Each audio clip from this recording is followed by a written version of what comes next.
America के एक white house के बड़े इंपॉर्टेंट पर्सनालिटी हैं। इन्होंने एक चीज बोली, मतलब India will itself be a power. ये जो एक पावर हाउस इंडिया बनने जा रहा है वो economic powerhouse as well as defence powerhouse यानी कि स्ट्रेटेजिक पावर हाउस भी होगा। पढ़ा लिखा होता है। और दूसरा ये कि मोदी जी को मैं बल्कि इस चीज की उनको मैं क्रेडिट दूंगा कि उन्होंने नेशनलिज्म जो है, हिंदुइज्म को इतना प्रमोट किया है कि हिंदू चाहे वॉशिंगटन डीसी में बैठा हो, चाहे न्यूयॉर्क में बैठा हो, चाहे पीएचडी डॉक्टर हो, चाहे वो गूगल का सीईओ, चाहे वो माइक्रोसॉफ्ट का सीईओ, उसके अंदर नेशनलिज्म होगा।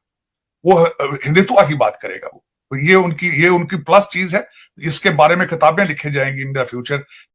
लेकिन मैं जब उनकी कंपैरिजन करता हूं, मैं उनका जो बाइडेन के साथ कंपैरिजन करूंगा कि कोई शक नहीं है कि आइंदा 200-300 साल तक India China will dominate the global economy, और हमेशा से ऐसे ही रहा है तारीख में।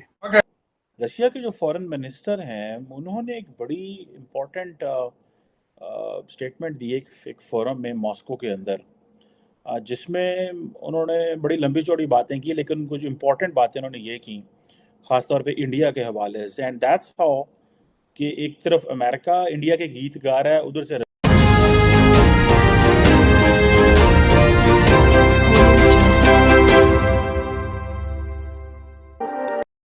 और दूसरा ये कि मोदी जी को मैं बल्कि इस चीज की उनको मैं क्रेडिट दूंगा कि उन्होंने नेशनलिज्म जो है, हिंदुइज्म को इतना प्रमोट किया है कि हिंदू चाहे वॉशिंगटन डीसी में बैठा हो, चाहे न्यूयॉर्क में बैठा हो, चाहे पीएचडी डॉक्टर हो, चाहे वो गूगल का सीईओ, चाहे वो माइक्रोसॉफ्ट का सीईओ, उसके अंदर नेशनलिज्म होगा। वो हिंदुत्व की बात करेगा। वो तो ये उनकी प्लस चीज है। इसके बारे में किताबें लिखे जाएंगी इन द फ्यूचर कि how his nationalist movement gave the boost to the Hindu community. और ये बिल्कुल मैं इसको अप्रिशिएट करता हूं। देखें, वो अपने मुल्क के लिए, अपने काज के लिए वो ही successful. We need to learn from him. अगर हम अपने काज में और अपने नेशनलिज्म में फेल हैं तो this is our fault. Comparison Pakistan के साथ हो ही नहीं सकता। मैं आज बैठ के भारत को कंपेयर कर रहा हूं सुपर पावर के साथ। व्हाइट हाउस ने उनको सुपर पावर एक्सेप्ट कर लिया। पाकिस्तान को तो देखे ना, आप उनके साथ किस तरह कंपेयर करेंगे। आप जिहाद की तैयारियां कर रहे हैं। मैं आपके साथ नहीं कंपेयर उनको करूंगा कभी भी। आपके पास 6 बिलियन है, उनके पास 560 बिलियन है उनके फॉरेन रिजर्व्स। आपके साथ कंपैरिजन उनका मैं नहीं कभी भी नहीं करूंगा। आपका कंपैरिजन इस वक्त आपसे ज्यादा फॉरेन रिजर्व तो अफगानिस्तान के हैं। उनके पास 809 बिलियन अफगानिस्तान के फॉरेन रिजर्व हैं। आपके हालात जो है तो कांगो के साथ कंपेयर हो सकते हैं ना। आप अपनी तो मिसाल ना देंगे आपकी माइनॉरिटी के हालात क्या है। आप माइनॉरिटी के हालात का, आप तो शिया सुन्नी नहीं, आउट ऑफ कंट्रोल है। आप माइनॉरिटी की बात करते हैं। आपके तो वहां भी एक दूसरे को थप्पड़ मार रहे हैं। मैं आपके साथ कंपैरिजन नहीं कर रहा, क्योंकि मैं कंपैरिजन कर रहा हूं उनका अमेरिका के साथ। मैं उनका कंपैरिजन करूंगा बर्तानिया के साथ, क्योंकि this is what they think about it. वो आपका तो नाम भी नहीं लेते। आपका नाम तो उन्होंने दहशतगर्दी रख दिया है। आपको जब डॉक्टर जयशंकर ने एड्रेस करना होता है, each time when he talk about the दहशतगर्दी in his speech, that indirectly he means Pakistan. मैं खुद उनकी स्पीचों में सुन चुका हूं कई लोगों से कि we intentionally don't bring the name of Pakistan, we don't want to give importance to Pakistan. उसकी वजह यह कि it's not worth talking, there is no comparison. लेकिन मैं जब उनकी कंपैरिजन करता हूं, मैं उनका जो बाइडेन के साथ कंपैरिजन करूंगा कि रशिया के जो फॉरेन मिनिस्टर हैं उन्होंने एक बड़ी इम्पोर्टेंट स्टेटमेंट दी एक फोरम में मॉस्को के अंदर, जिसमें उन्होंने बड़ी लंबी चौड़ी बातें की, लेकिन कुछ इम्पोर्टेंट बातें उन्होंने ये की ख़ासतौर पे इंडिया के हवाले से। एंड दैट्स हाउ कि एक तरफ अमेरिका इंडिया के गीत गा रहा है, उधर से रशिया भी इंडिया के गीत गा रहा है। And look how India has manage to reach to this point. अच्छा, अब अगर ये देखें, एक तरफ अगर डॉक्टर जयशंकर का रिसेंट में कल एक सुन रहा था कि डॉक्टर जयशंकर की जो फॉरेन पॉलिसी है वो किस तरह एक जैसे कह लें कि ऑफेंसिव भी है, एग्रेसिव भी है, और वो whatever he wants to get it done. Russia के जो फॉरेन मिनिस्टर हैं वो क्या कह रहे हैं? रशियन फॉरेन मिनिस्टर जो है वो कह रहे हैं जनाब कि इंडिया जो है वो एक इम्पॉर्टेंट प्ले तो है ही है, लेकिन इंडिया का डिप्लोमेटिक एक्सपीरियंस जो है वो बड़ा इम्पॉर्टेंट है, और इंडिया बहुत सारे मसाइल में सलूशन देता है व्हेन इट कम्स टू, हमारे लिए मसाइल पैदा हो जाते हैं। और इंडिया जो है वो इकोनॉमिक ग्रोथ में भी बहुत आगे है, और इंडिया की अपने खित्ते में रेपुटेशन भी बहुत ज़्यादा, और खित्ते में इज़ स्ट्रॉन्ग। अब उधर देखें कि वो जो ये बात चल रही है कि जी कि आप ब्रिक्स को 15-17 मेंबर उसके बन जाए, रशिया कहता है हम इसको सपोर्ट करते हैं। अब जब रशिया कहता है ना इसको हम सपोर्ट करते हैं, in other words basically they are making India, they are giving India that power. एक तरफ अमेरिकन वो पावर दे रहे हैं, एक तरफ इंडिया जो है वो रशिया भी वो पावर दे रहा है। वो कैसे? अब रशियंस को इस चीज का पता है कि हम कोशिश करें या ना करें, India is getting that space. America के एक व्हाइट हाउस के बड़े इंपॉर्टेंट पर्सनालिटी हैं कर्ट कैम्पबेल, इन्होंने एक चीज बोली कि इंडिया अमेरिका का पार्टनर नहीं होगा, लेकिन इंडिया मतलब India will itself be a power. और ये जो पावर है, ये जो एक पावर हाउस इंडिया बनने जा रहा है, वो economic powerhouse as well as defence powerhouse, यानी कि स्ट्रेटेजिक पावर हाउस भी होगा। और sir thanks a lot for joining us. पहली चीज सर, ये अमेरिका का क्या गेम है? सबसे पहले जो हमें यहाँ विषय समझना पड़ेगा, चढ़ते हुए सूरज को और बहती हुई नदी को कोई रोक नहीं पाता। यूएस के लिए पहले समझना पड़ेगा एलाई का मतलब क्या। एलाई का मतलब चल बेटा खड़ा हो जा, बैठ जा, मुंडू नहीं कहते हैं। चल आज ना मैं अफगानिस्तान में बमबारी करनी, चल आजा मेरे साथ। भारत के चाल चरित्र से अमेरिका समझ गया ये लोग मेरे बस में है नहीं। ये फ्रांस नहीं है, ये जर्मनी नहीं है, ये भारत है। भारत अपनी चाल चलता, ये है भारत का चाल चरित्र। अमेरिका की सरजमीन पे जाके अमेरिका को उनकी औकात गिनाने वाला भारत, यूरोप की सरजमीन पे यूरोप को औकात दिखाने वाला Bharat, soft power, hard power, economic power, military power, intellectual power, हर चीज पे 8 साल में काम करने वाला भारत। और अब इतना बड़ा हो गया भारत क्योंकि अमेरिका को भी ये कहना पड़ रहा है कि ये हमारा एलाई नहीं। एलाई का मतलब समझिए, एलाई होता है पट्टा, एलाई नहीं है, बड़ा पावर है, सुपर पावर है। जो मुझे भारत की सबसे बड़ी चीज जो पसंद है कि they are good in marketing, they are good in their presentation and it is working. The West is buying it.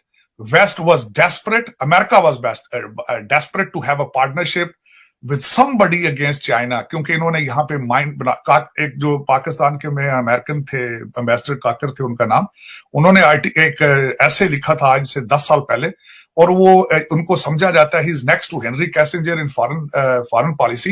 उन्होंने इनकी तवज्जो दिलाई थी कि आप ये छोटे छोटे कॉन्फ्लिक्ट से निकल के चाइना के पीछे जाएं, और then the State Department bought that ऐसे एंड आइडियोलॉजी, और इसी वजह से ये छोटे छोटे कॉन्फ्लिक्ट से निकल के चाइना के पीछे जाना चाहते थे, तो उनके लिए सबसे ज्यादा सूटेबल पार्टनर बनता था इंडिया।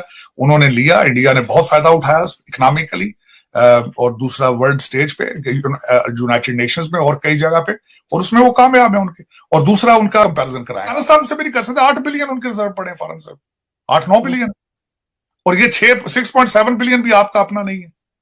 लेकिन किसी के मुंह से सुना, तो आपने कभी सुना है इमरान खान के मुंह से यार कि ये क्या हो रहा है हमारे मुल्क से? 62 जलसे उसने किए, हर जलसे का 5 करोड़ 6 करोड़ खर्चा था। कभी आपने सोचा ये बात? ऐसे मैं हैरान इस बात पे होता हूं कि जो सबसे बड़ा बात यह है कि किसी को अर्जेंसी है, किसी के माथे पर बल ही नहीं है।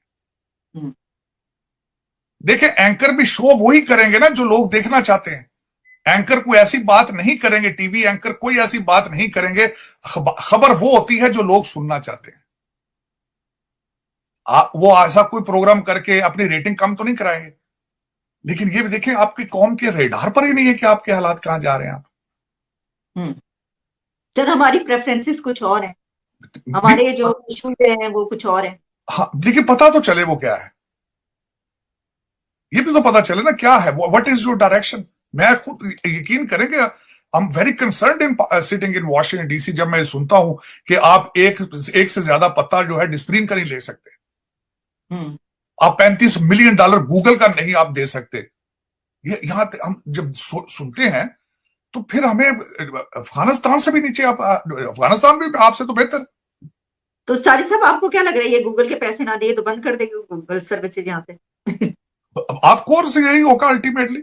क्या होगा इसके बाद? गूगल भी बंद होगा, फिर आहिस्ता आहिस्ता एयरलाइनें बंद होंगी, आपके जहाज जहां जहां होंगे वो कंट्रीज। अगले दिन उन्होंने हालैंड के अंदर एक जहाज था, उन्होंने रोक लिया किसी अफ्रीकन कंट्री का। इसी तरह जहां जहां फिर जहाज होते हैं, उन पैसे देने होते हैं, रोक लेते हैं आके वो अपने। पाकिस्तान का प्रॉब्लम ये था कि पाकिस्तान शुरू से इंडिया को मानते ही नहीं है कि ये प्राइमरी पावर है। ना ही वो कहते हैं कि जी हम इंडिया को लैंड खित्ते में डिक्टेट करने देंगे कि वो जो करना चाहता है। वो कह रहे जी हम नहीं करना चाह रहे, देंगे, क्योंकि हमने ये सारा कुछ अचीव करने की कोशिश की only through security lens, only through the security prism. और हमें समझा लगा न्यूक्लियर वेपन्स आ गए, उसके बाद मिसाइल टेक्नोलॉजी ले ली और vessel to vessel competition India के साथ करना है, और बस यही चीज़ है। हम 15 साल 18 साल ये पीछे अपने बनाए हुए जो तालिबान थे, अपने बनाए हुए बच्चे जो थे, उनसे लड़ने में मसरूफ़ हो गए। इंडिया ने तरक्की करनी शुरू कर दी। सो हमारी जो 40 साल की तरक्की नहीं हुई, और हमने 1947 से लेके जो अभी 2022 तक भी जंगें लड़ रहे हैं, पहले जो है वो किसी और खाते में लड़ रहे थे, अब आपस में एक दूसरे के कपड़े पकड़े हुए हैं। सो ये जो चीज़ें हैं, अब इंडिया को वो कह रहे जी हम तो प्राइमरी पावर है। ये चाइना और इंडिया की, के चाइना और इंडिया के लिए कहा जा रहा है, इकोनॉमिस्ट कह रहे हैं कि वो जो अमेरिका है उसकी इकोनॉमी को पीछे छोड़ देंगे और आगे चले जाएंगे, उससे बेटर हो जाएगी इकोनॉमी चाइना और इंडिया की, यूएस से 2075 तक वो कह रहे हैं कि ऐसा हो जाएगा। आपको ऐसा लगता है कि ऐसा होगा? देखिए, वो जो रिपोर्ट का आप जिक्र कर रहे हैं वो गोल्डमैन सैक्स की पहली अटेम्प्ट है to forecast such a long distance. लेकिन अगर आपने वो रिपोर्ट देखा होगा, दैट रिपोर्ट आल्सो प्रेडिक्ट्स के द पेकिंग ऑर्डर जो है चाइना, इंडिया, यूएस, उसके बाद इंडोनेशिया, उसके बाद नाइजीरिया। लेकिन जो लॉन्ग टर्म ट्रेंड है, इसमें कोई शक नहीं है कि आइंदा 200-300 साल तक India China will dominate the global economy. अगर आप 1700 में चले जाएं, 17th century, India was nearly, बाद लोग कहते हैं कि 40% ऑफ द ग्लोबल जीडीपी, और अगर उसको चाइना ऐड कर देते हैं तो 50% से ज्यादा ग्लोबल जीडीपी सिर्फ इंडिया चाइना में थी, और ये 2075 में they will be very close to 50% of the global GDP. और हमेशा से ऐसे ही रहा है तारीख में। तो व्हाट इज हैपेंड इज कि ये जो बीच के जो कॉलोनियलिज्म और वेस्टर्न इंडस्ट्रियलाइजेशन का पीरियड है, मतलब 1850s से लेकर अभी तक, ये एक ऑड पीरियड है हिस्ट्री में जहां West has economically dominated the world. वो that will go away, or the only thing is interesting is कि अमेरिका will remain